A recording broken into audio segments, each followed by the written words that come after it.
welcome again, and welcome to everyone who has joined us in this evening. Um, in today's talk, we'll talk about increasing the potential for publication, and we believe this workshop is useful for anyone who's considering publishing or in the process of getting their manuscripts ready. As you might know, that publishing is not always a straightforward process for so many people in academia. Many struggle with having their manuscripts or abstracts accepted, and many others have to wait for long, even sometimes years, for them to get published. To shed more light on this issue and possible solution to address this issue, we have today Dr. Mohammad Ahmed, who is an experienced educator, trainer, and curriculum designer with us at English Language Institute at King Abdulaziz University. He published extensively and presented in many international conferences. Yeah, please feel free to post your questions for Dr. Mohammad on the chat, and I'm sure maybe whenever Dr. Mohammad has a chance, probably towards the end of his talk today, we'll address these questions. Dr. Mohammad, the mic is yours. Thank you, Dr. Soha Ali, for such a glowing introduction. I'm introduced to share some of my personal experiences, apart from what's going on in the world of research. And no doubt I have delved deeper into this academic jungle out there, where it's a stiff competition and it's not easy. You said right that it's not easy to get published, especially in the reputed journals, or because it's a tedious, painstaking process. And I'm going to talk about a lot about what are the steps involved, what are stages involved. This QR code will take you to my Padlet, where I have some of the resources, and I'm going to flip through all of these one by one, and this QR code can be used. All right, so let's see, what do I have to offer for now in this? So we have here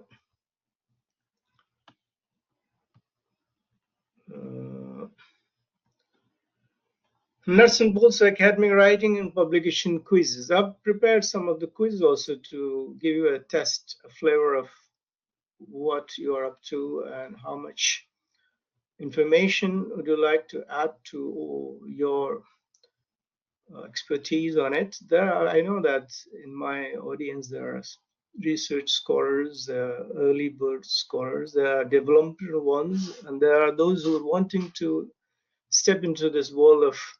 So that's how I prepared some of the quizzes. Also, there are 20 questions, and I'll get back to that towards the end of my session. And to tell you the fact that I'm going to familiarize with all the kinds of formats is required, like MLA format. I've got an example model of MLA format. I've got to show you how to choose a suitable journal, apart from the difficulty level, the chances of your getting published, and also the citation possibilities. Depends upon what kind of journal you're aiming for, because there's so many out there, and there are so many streams and different walks,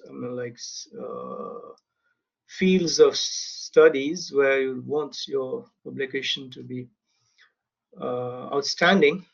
So this research guy is one of my friends from Indonesia, and he has given an extensive, detailed description of what it takes to, and what are the steps, what are the precautions, what are the things that you need to know about before even starting or thinking of writing an abstract and giving introduction.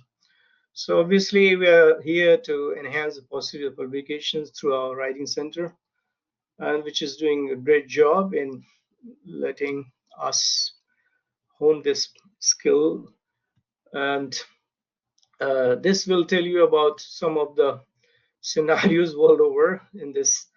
I'm going to open this for you. Then I will navigate the path to getting Academy published through some key steps and tips. There will be more quizzes from Google Doc with answers. With these are some of the some of the research tools that could come handy for those who are wanting to lessen their burden, ease their process, and also obviously, we're working in the world where technology dominates, and there are stages, and for each stage we have different kind of tools available. Some of them are paid, some of them are free.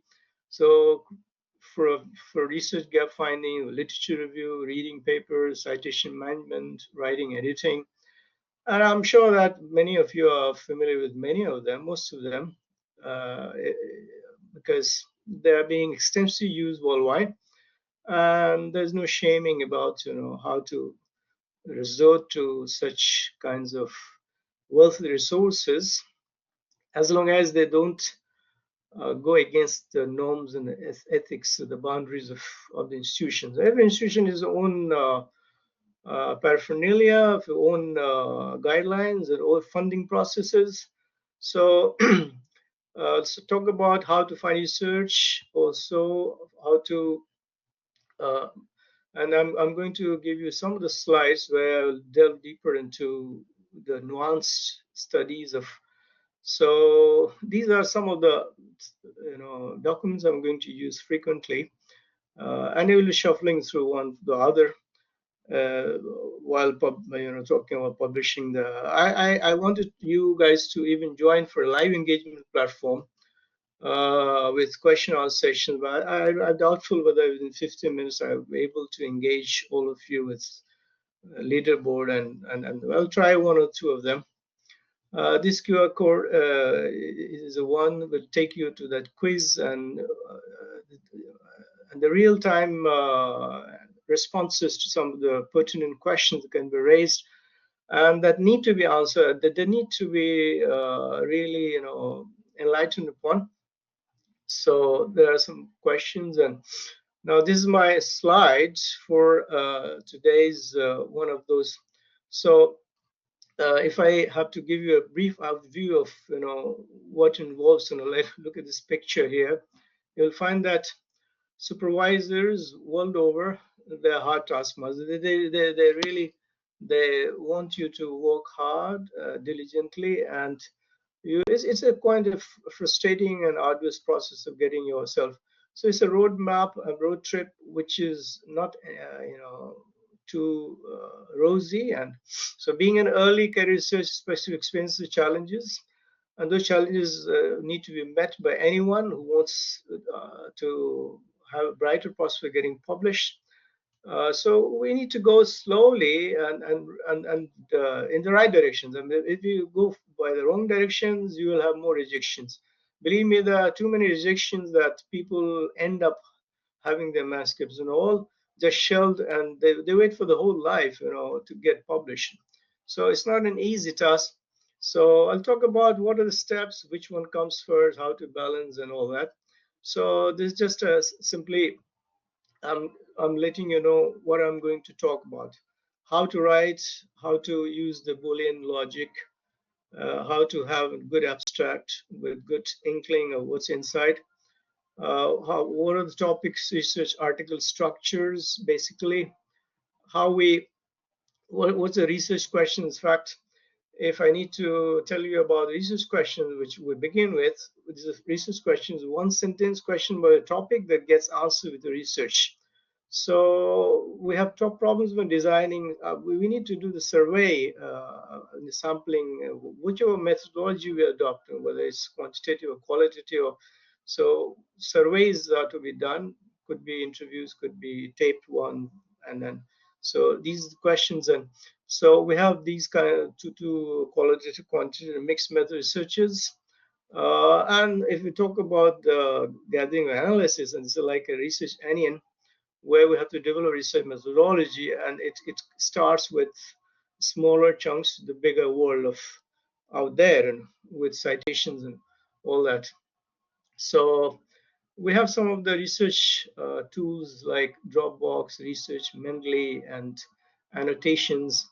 Research questions involve certain kind of niche area. Niche area is the area where you are really invested heavily in and you are confident about them. Nobody will let you know what's your niche area. You have to design it, you have to think of it. So, and when you are ready with some sort of first drafts or sketchy draft, there's no harm in getting the feedback of your favorite about your topics, or about your and the challenge you about your partners or peers or teachers or supervisors, of course, will be there for that. So this is a hypothesis of how the cycle of research development works. There are steps to these steps to the process of research, and we need to act, we need to plan, we need to do, and we also need to study a lot. And it's a cycle that keeps on going. So uh, there are certain questions, there are certain do's and don'ts about. So we're not going to aim too high because there are areas where there's no end up. So relatively, we choose the topic of the last 2-3 years of researches in the literature review section. We cannot research last 10 years of study because so much has already gone into the research field over the years that it's better to restrict us to only 2 years of any projects. So there are these are some of the do's and don'ts of. So there are so many books and methodologies. I can share with you the resources of. So ideal sequence, a mixed method, and so what skills do you need in mixed method researches? Obviously, these are some of the key aspects of method research: creating titles, mixed methodologies, and philosophy, theory, regress method. I'm not going into details now. I'll go into details with other slides. So let me just have you, get along with me how to start upskilling yourself through training workshops, through self-study, through apprenticing, and through variables, describing trends, explain relationship. So that's the end of this part. Let me go to the other part where we can delve deeper into the nuanced study of the. So if I have to talk about the real steps, being an early career researchers, what are those steps and how are we going to master the art of this? So if I have to present you, in fact, mastering the art of this picture shows, I hope you are viewing this. In the 20th century, a committee of the International Astronomical Union took it upon itself to accurately delineate the 88 constellations and include 48 ancient. I mean, this is uh, the way we delve into the world of research through design methods and through uh,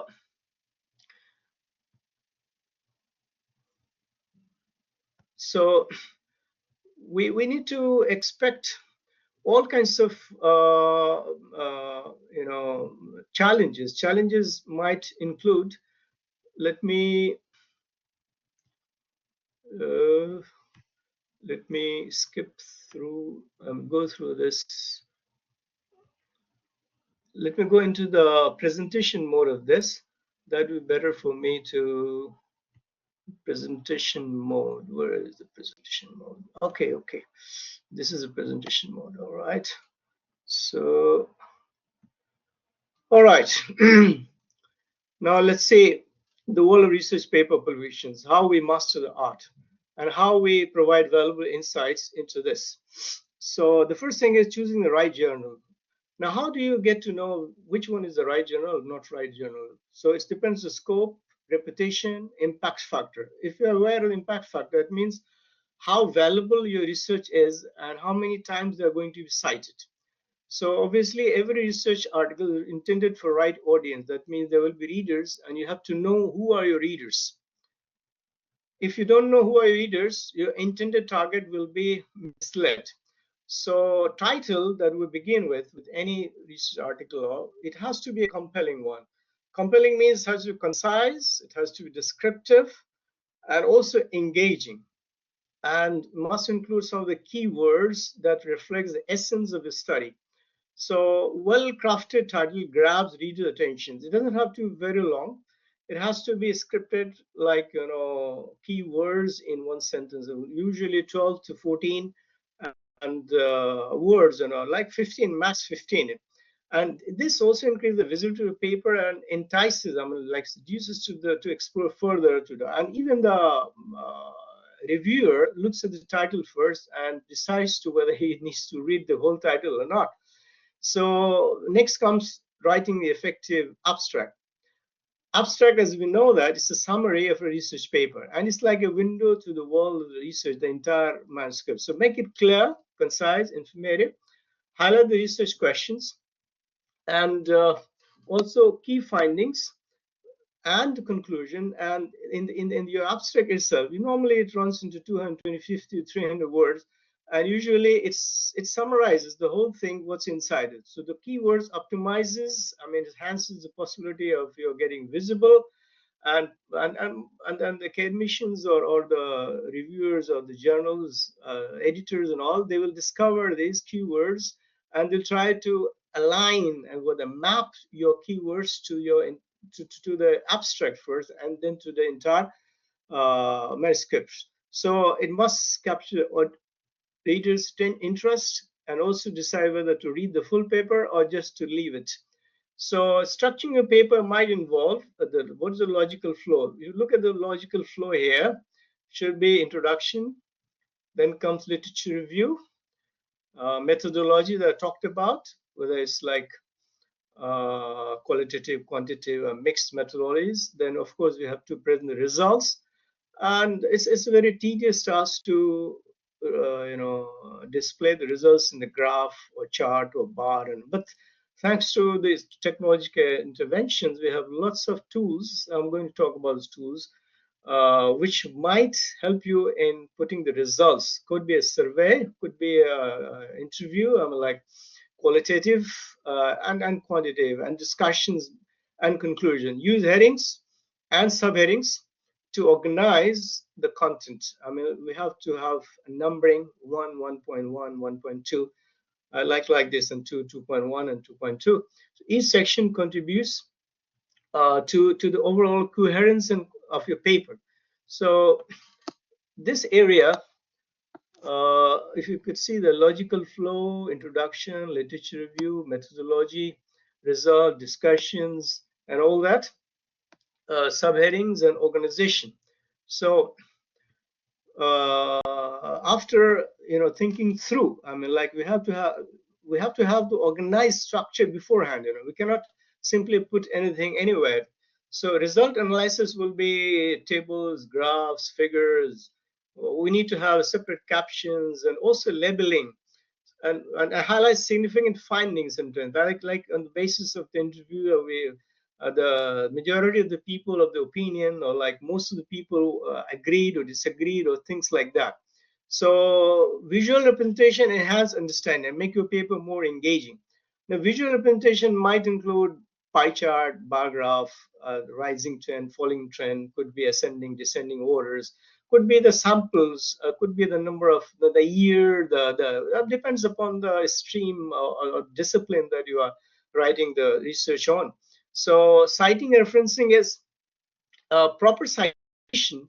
Then you have to validate your references, and it has to be done through citation. Citation, like we have some tools like Zotero, sites for citations, and this is required for academic integrity, because with the rigorous testing and validating, if not found to be following the appropriate citation style like APA, MLA, and consistency, I mean, there has to be a consistency throughout the paper. You cannot juggle through these citation styles.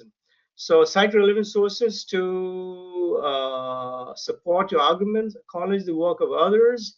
Accurate referencing adds credibility to research because it can be checked online quickly through the links, through the blue buttons.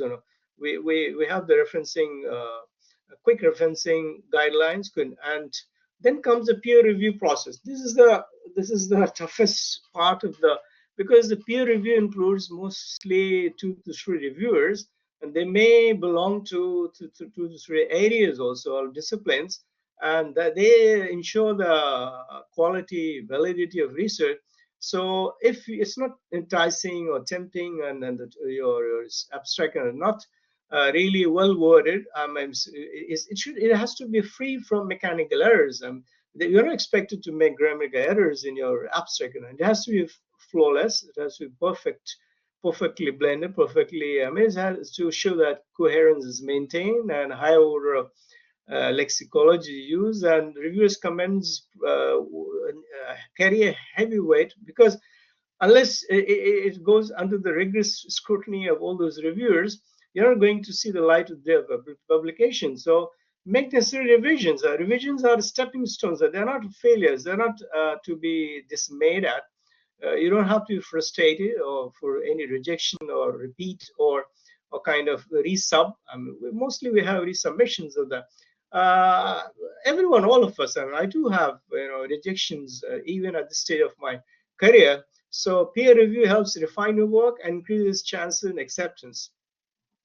So promoting your research. Now, it's not just about that you have gotten your research published. Everywhere is marketing is involved. You have to highlight it. It has to be brought to notice of those readers. And so promoting your published research could be done through social media. These days, social media plays a prominent role in getting the ideas across all the boundaries and age and institutions wise, and academic networks. If you promote your network and bind with people, have a good rapport with the academicians worldwide, and you get to attend the conferences, and then people, your finding, you collaborate with your peers, you engage with discussions with your own peers, and you need to seek opportunities on your own. I mean, there are no shortcuts or set paths to tread on. So effective promotion increases visibility, citation, and your reputation as. So for now, you have got something of the essential tips. Now, how to master our research paper? In fact, it starts from, if I have to highlight the key areas where you need to work, is like, you can say that, remember, choosing the right journal. The first thing is choosing the right journal. Then crafting captivating titles, right? Then writing effective abstracts, and presenting your results are key elements. Embrace the peer review. Embrace, that means welcome. I mean, always think of peer review feedback as a stepping stone to further fine-tuning and further refining your research process and research paper. Promote your work and contribute to scholarly community. Happy publishing for now, but let's see the nitty-gritties of how many things are involved with the like, what are the publication research an essential part, and why it allows you to share the findings with the global community. So establishing your expertise in your respective fields. Suppose I'm talking about ELT, the process of getting research published can be challenging because we have so many ELT platforms, and we have some of the journals that are not recognized world over, but they keep selling the things.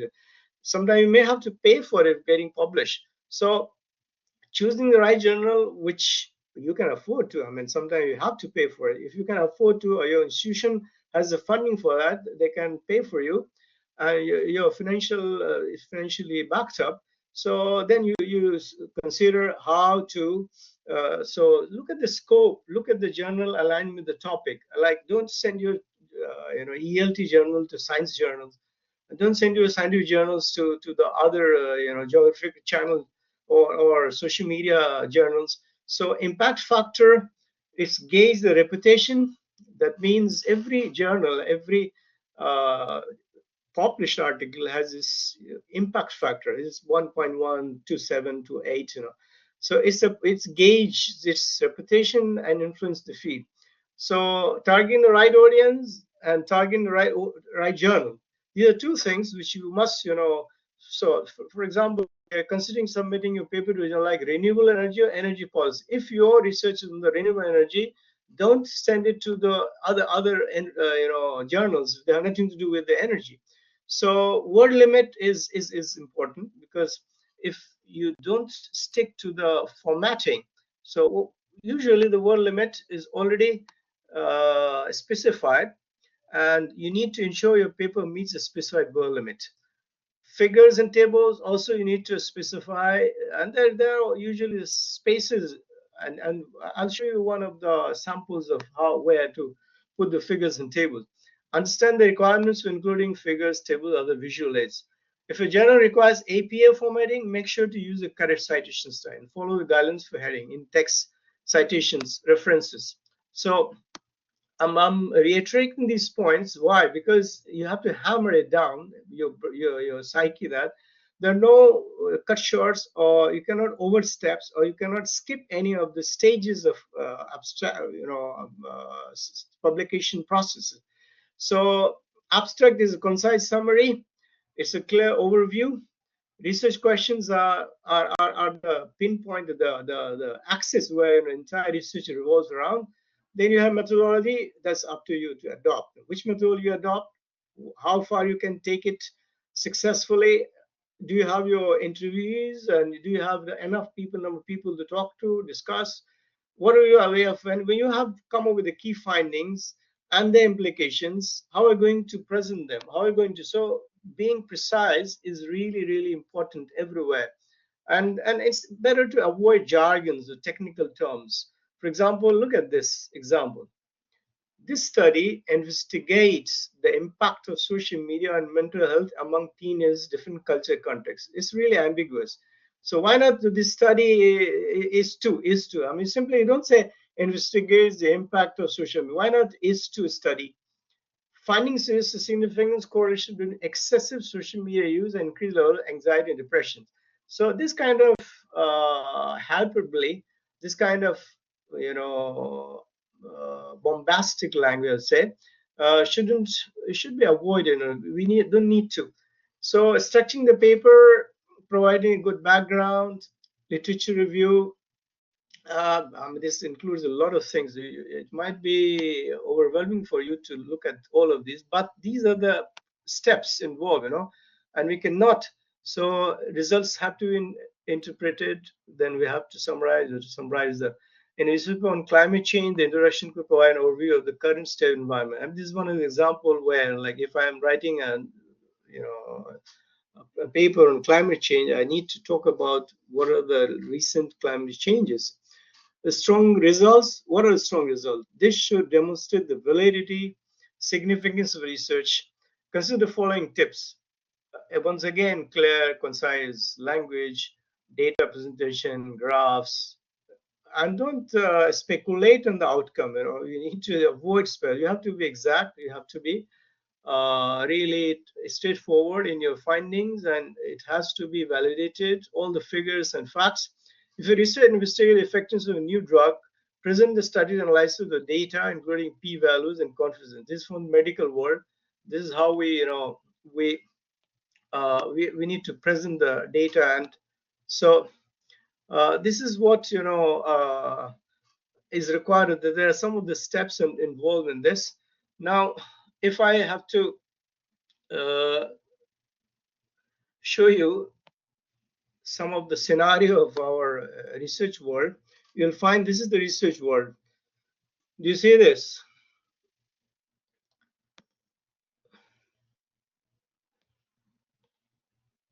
Now, what is this picture? What does it suggest?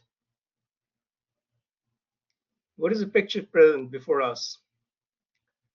Is it an easy task to get through your thesis research published and leading to a PhD award?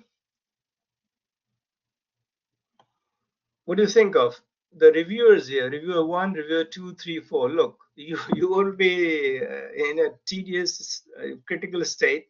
Your paper is in the critical state, and you are undergoing like an ICU, intensive care unit, and these are the doctors. They will diagnose, and they will also they are not going to simply operate. They're going to give you life and death sentence. So this is how the research world, lots of obstacles. Yeah, you're right. Yes, this is what you know. So there are certain tools and for researchers that I showed you before. uh, I would advise you to try one of them for one of those areas. I mean, it could be, for example, finding research gap. You need to check out these, and I'm not sure if I won't use all of them. I'm not feeling like Science Space is good.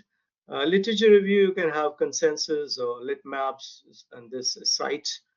Reading papers, scholars say, Unriddle, Avid Note, citation management. I mentioned about Zotero, Mendeley, and then EndNote. Then we have paper poll and others, Yumo. And there are many more in the market. I'm not familiar with data analysis, visualization, uh, for presentation. These are the diagrams, draw you, and bound. So initially I showed you this just as my supervisor's feedback on my PhD thesis. Uh, what are the comments? Can you read the comments? Is it visible to you, the comments? Now chat is on. The chat is on. Yes. Okay. Can you read the comments here?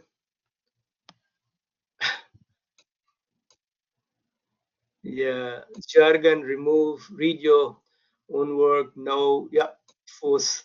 Yeah. Some of them are. I mean, so it's like really disconcerting, and you will be disappointed a number of times. The rejection, and you have to be ready for rejections, because it's not an easy path to uh, go through this arduous, So I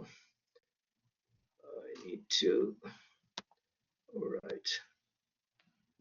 Okay. Yeah. Look at this now. Publish or perish. What do you understand from this? Publish or perish. Can I have something in the chat box? I mean, if you need to stay robust, need to be noticed, need to stand out in the world of academia, you must publish, otherwise you're going to perish. So, because all the promotions, your job guarantee or your hike in the perks, all depends upon publication, especially in the scientific world. If you're not publishing, you are not there. You will be invisible for the employer. So importance publishing, I need not overemphasize this. Publishing academic work is crucial for several. It contributes to the body of knowledge, not only for promotions and your perks, also important for.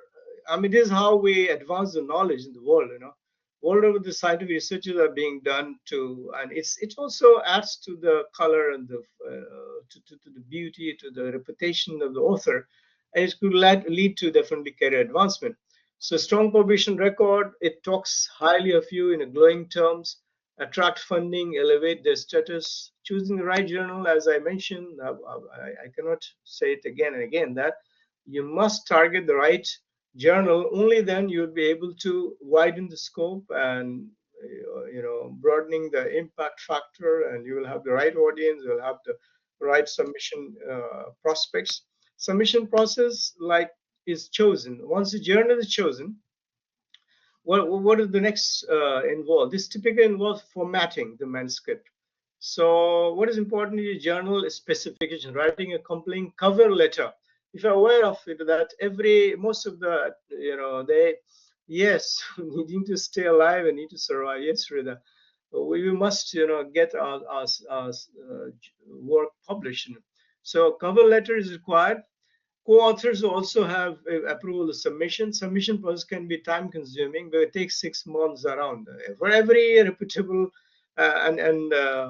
leading journals and all, they usually take 3 to 6 months for. So you have to stay resolute and so it's not quick. It's never quick. Peer review. This is the gatekeeper. This guy is like a referee. After submission, a manuscript undergoes peer review, where experts in the field evaluate about quality, originality, relevance. It's daunting, and reviewers may provide critical feedback, but don't reject the critical flag as frustrating exercise, because you cannot ignore. You must take that into consideration. I had a tough time in the beginning when I really, flaunted some of the norms, some of the styles, and so I had rejection in the beginning. Then I came to realize that we cannot overstep and sideline these reviewers, because they are the ones, the gatekeepers, and they are like uh, at the gate of the hell. So they won't let you even a smell of them, and you won't be able to get your publications even reach the first stage unless you. So the revision and resubmission and resubmissions can be resubmission for, and it can be disheartening and rejection. So but stay ready for rejections, and obviously when you get rejected, you get to learn more and more, you get to refine your manuscript. Once the final manuscript is accepted, then proofreading, addressing any last minute changes. Sometimes we skip and we simply miss out certain things. So a thorough double look and discernible pair of eyes are needed to navigate the publishing agreement. I mean, we have to enter an agreement that this is the original work, you're not copied, plagiarism free, and all that. I mean, they have a plagiarism checker. This phase can be exhilarating as the hard work culminates in this dissemination of research finding. How it also requires careful attention to ensure that published work accurately reflects the author's intentions. So conclusively, if I have to show you how important, how burdensome, and how difficult this process, entire process is, it is rewarding. It is really, heartening, and we belong to a academic community. Journey is worthwhile spending, and if you get to, because look at this, leading to PhD, this guy is your supervisor, and he's a student. You are the student, and you are in the university. So I think you can you see that? Yeah, I need to get past. Yes, yes. You see the PhD. Uh, so university, most of universities, they don't fund you. Actually, they rob you of your precious financial, and it's the first burden world over. You can supervise simply maybe relaxing and just enjoying you suffering, seeing you suffering. So you are the one who's going to uh, bear the brunt and like you are the beast of you're the beast you are the beast of burden, and the entire burden falls on you, in fact. So it's not an easy step, and we need to look at intricacies. And now there's some questions that I'm going to ask you, if you're ready to attempt these questions. uh, Yeah. So, what is the primary purpose of publishing research findings? I really want you to get at the bottom of the basics of research findings. Can you give me an answer here? Don't worry about now is it right or wrong. Just give me an answer, okay? What is the primary purpose of publishing research findings? Sophia, food, fulfill graduation requirement. Oh, really? To, to avoid academic scrutiny? Okay. Yes. All right. Let's go to the next one. Uh, which stage of publication process involves gathering data and analyzing fundings? Data and analyzing fundings. Don't worry about the right or wrong answer. Just have a look. Just test yourself. What is crucial aspect of writing a manuscript? Is it crucial? Crucial means very important aspect of writing a manuscript. Is it submitting without revisions, avoiding feedback, adhering to general guidelines? This is very simple. Yeah, adhering to the guidelines. That's correct. Yeah, yeah, right. Of course, we have to adhere to. There is no choice. How should one approach feedback received during the peer review? How are we going to receive it? Defensively? Will you respond defensively? Just ignore it? Enhance the manuscript, submit without changes? Of course, we cannot submit without changes. To use it for, yes, you're right. Okay, great. What is a common reaction to manuscript rejection? I mean, it varies, depends, but what is a common rejection? Taking it personally? Using it as a learning opportunity?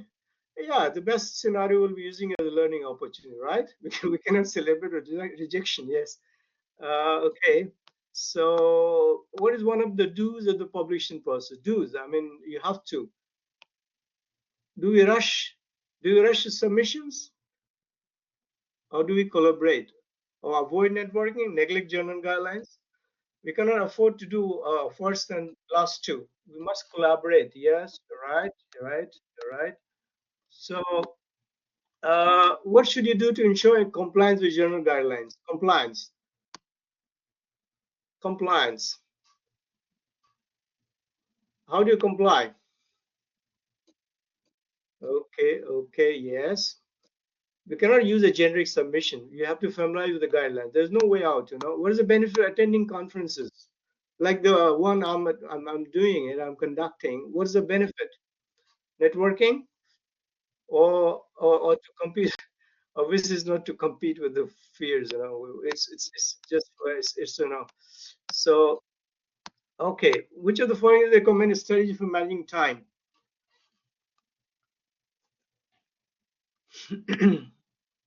Managing time, rushing to meet the deadline, ignoring submission timelines, submitting draft without revisions, taking time to polish my script. Yes. Now we say Pomodoro technique. If you guys are familiar with Pomodoro, do you know what's Pomodoro technique? Now, while writing your abstract and all, every 20, 30 minutes, just have a break of 5 minutes.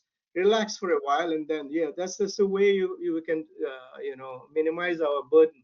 What is the purpose of creating a database for the target journal? Database,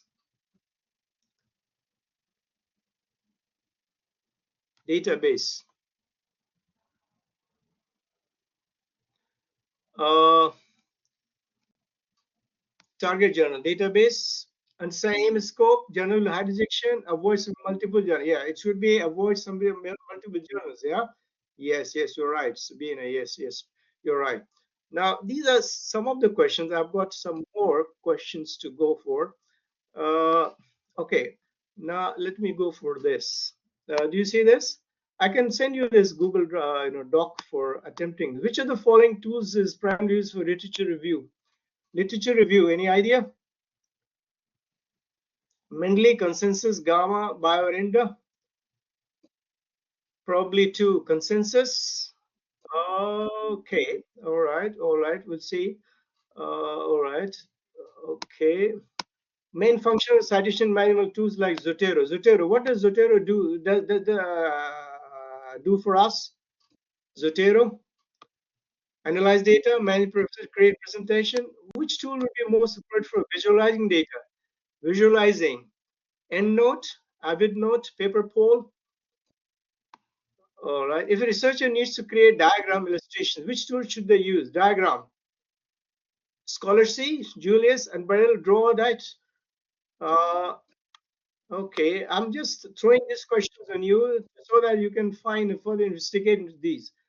Which of the following tool is designed to assist with writing and editing? Writing and editing. Which is the primary purpose tools like Scholarly to manage citations, create presentation. I'll share. By the way, I'm going to share this with you. Which tool is best suited for creating presentation? Okay, this is not for you. Which type of tool is Cite? This is good for you. You need to know this. SCITE. Literature review, citation management.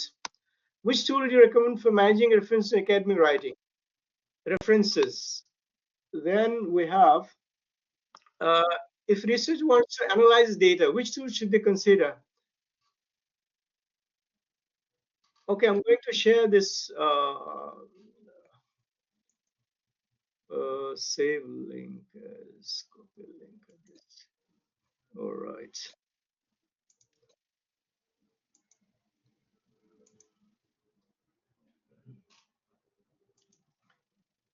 All right. So you can work on this Google Drive. Then I'm going to do more of the practicing for no. This is I need to do the co-construct.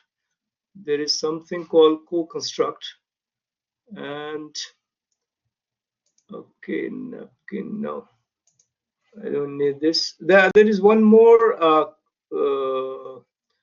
I need to share that co-construct. In fact, I've got only 3 minutes or 4 minutes left, so I'm going to share some of the. All right. Yes, we've got a couple of minutes to address your issues and questions in the time. I'm ready for any time for that. So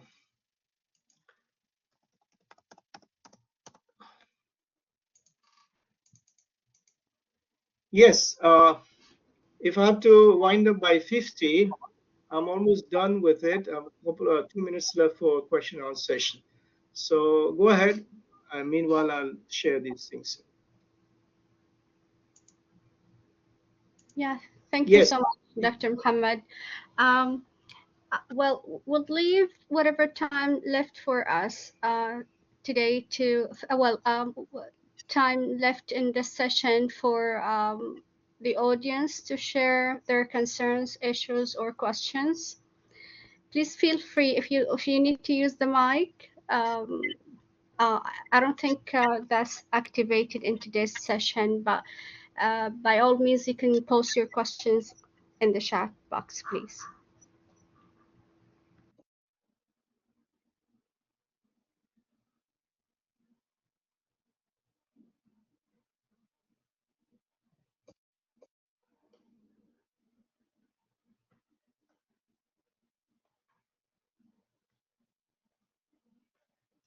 Yes, I'm all out for you.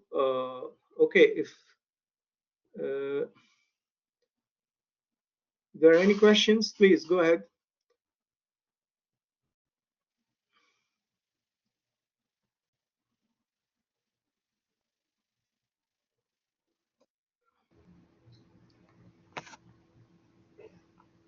I have one, if you don't mind, Mr. Muhammad, Dr. Muhammad. Sure, Um, sure, please. how like yeah, I do. I like how you refer to choosing the importance of choosing the right journal for your um, manuscript. I'm curious, you being a published author, how do you usually choose your journals?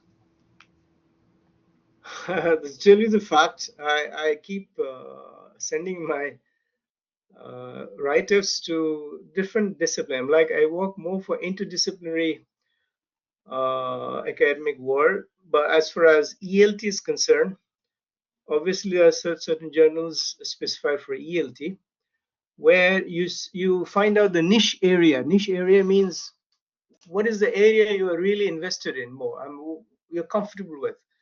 For example, testing, assessment, or classroom scenario or classroom management. I mean, you have to find out uh, the area where you'd like to enhance your capabilities and also share your own experiential experiences of your findings, your researches, your depends upon, like could be a simple article, it could be your complete research paper, it could be your PhD thesis. So you have to zero in what stage of your publication you're interested in.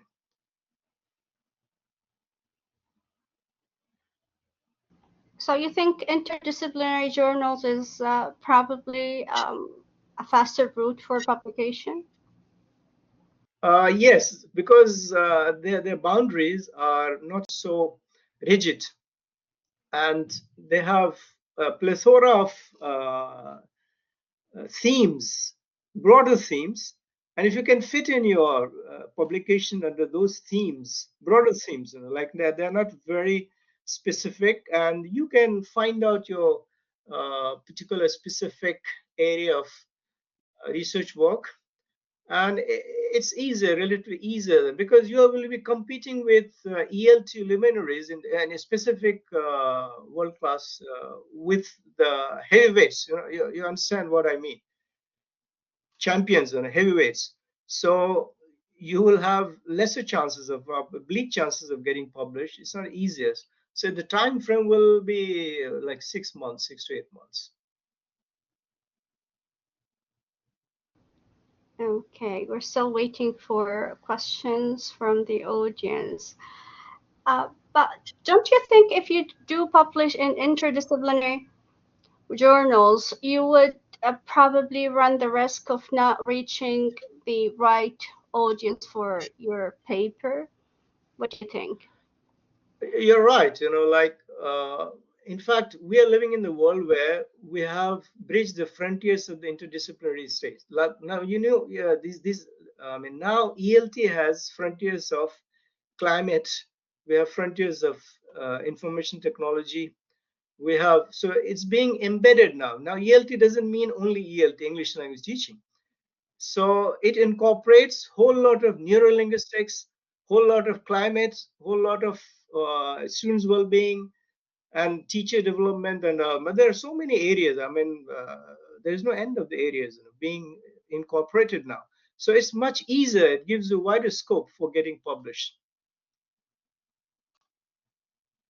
Somehow try to pin or loop in your research with the kind of broader theme. So you are an ELT. I don't know whether you're from science or literature background or what kind of research you're talking about, but you can always weave a thread and you can connect it to the, because the whole world is like it's no more like in the olden days. I find it very easier as an English teacher, ELT. I have it. I can step into the other disciplines, quite easily, because ELT is prominently reflected, and language usage, language awareness, social linguistics, and all those kinds of things are involved in other disciplines as well. Thank you for that. Thank you. Any other questions from the audience?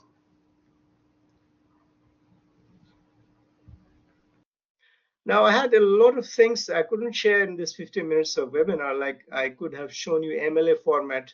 You can see in my this Padlet. If I show you the Padlet here, you see. Do you see all of these? Like I have the quiz. If people are interested in getting to attempt and getting to familiarize with all, I have other quizzes also, like on constructor, a quiz with options. I have nuts and bolts of academic writing and quizzes. There are lots of quizzes that prepares you and have a quick view of an overview of what is take to be a researcher, what is take to be to take the first step into this world of this fascinating world of. Yes, and I think all of that can be accessed through the QR code you've shared before. Yes. I mean, like, or even further, if there is any query, I'd love to share these with. I can say this is a guide for, then we have MLA format. We have some of the quizzes. Quizzes are really with answers, and uh, there are. We have a question here from Ms. Khulud. She's asking, does an impact factor below 1 is considered okay or very low? I think that now, depends on the now field. you may not like it from me, but don't aim for the impact factor for now. If you're a new researcher, you are a budding one, you are stepping into this world. Those impact factors are for those seasoned ones, and they need to care. Just let yourself be accepted first in the world of publishing, and then you will see that you are getting recognized slowly. It takes time. An impact factor, of course, one is it's just starting the beginning, which goes up to 7 and all that. Anyway, we should not aim for these factors because there are so many other factors that come in before the impact factor. I'm not talking about the medical world and other worlds, specifically how this impact factor works for them. I mean, their promotional avenues, their recognition, all that. But I'm talking about the new researchers, developmental one, and those who want them to be recognized in this publication house. Now, this is a further guide to restructuring your MA PhD thesis. I mean, there are so many other documents I could share if someone is interested. 0.07. Yeah. All right. I think we reached the end of our time in this workshop for this workshop. Thank you so much, Dr. Muhammad, for this. Thank you for our audience today. All the best. And as always, you can find this recording of this workshop on our YouTube channel. And please don't forget, if you're interested in receiving a certificate from us, attendance certificate, please use the link shared by Mr. Kamal to fill in the evaluation form. Thank you, everyone, and Assalamu alaikum. Salam. Thank you so much, Dr. Soha, for being with you guys.